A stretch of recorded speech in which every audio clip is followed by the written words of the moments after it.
Over the years, my quest to learn and know more about Yoruba tradition has grown from reading books to getting out there and finding the real practitioners of the tradition.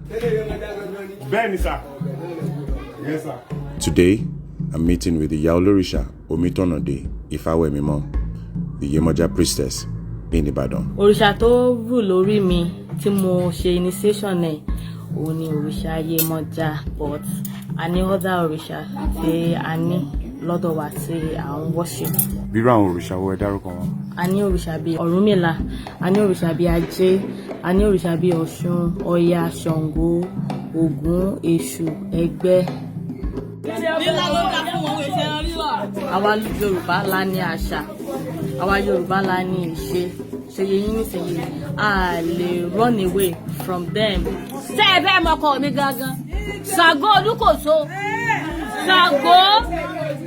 Araba nbi arigbo ta Ṣẹ́gun. Ari mana mana begbe ekewo. Ṣàngó de.